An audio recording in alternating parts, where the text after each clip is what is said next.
Hey everybody, Darren Cross here. Welcome to week 7. We're closing in week 7 of Business 149 Business Math. This week we're going to be talking about chapters 19 and 20. We're finishing up here.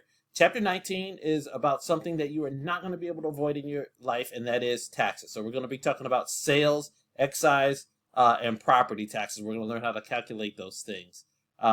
And chapter 20 is all about life, fire, and auto insurance. So we're going to look at what happens how to calculate premiums, what happens when we actually terminate policies and things like that. This is something that you're absolutely going to use as well. So specifically in chapter 19, the learning objectives, we're going to learn about sales and excise taxes. So we're going to compute the sales tax on goods sold involving trade and cash discounts and the shipping charges, and we're going to explain and calculate excise taxes, okay?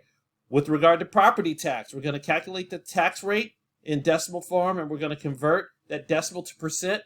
We're going to convert it to per 100 of the assessed value, which is really the same thing, and we're going to convert it to 1,000 per $1,000 of the assessed value, and in mils. Now, mils and 1,000 is the same thing, right? So when someone says you owe 10 mil, you're owed $10 per $1,000 of the assessed value, right? So you're going to learn that stuff, and then we're going to compute the property tax due. In chapter 20, we're actually going to explain the types of life insurance that you might see, and we're going to calculate the premiums. We're going to explain and calculate each cash value and what happens when you forfeit your policy, what happens with the cash value and the premiums and refunds and things like that.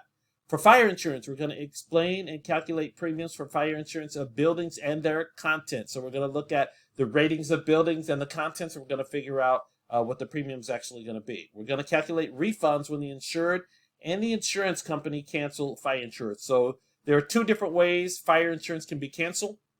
The insured can cancel it, or the company can cancel it. And the refund that you get is going to differ depending upon who cancels it. So we're going to do that.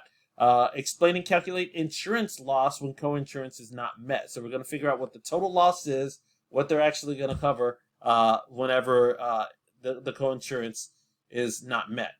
Also with fire insurance, we're going to explain and calculate, they got this wrong. It's auto insurance. They're going to explain and calculate the cost of auto insurance. And we're going to determine the amount paid by the insurance carrier and the insured after an accident. So you're going to learn all about that stuff.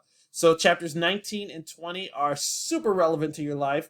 I promise you're going to have taxes in your life, and I promise you're going to have insurance in your life. And so that's why we're digging into it.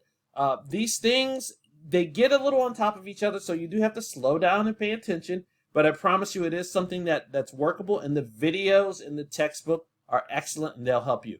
That said, if you do have any problems, feel free to reach out to me. Good luck, everybody.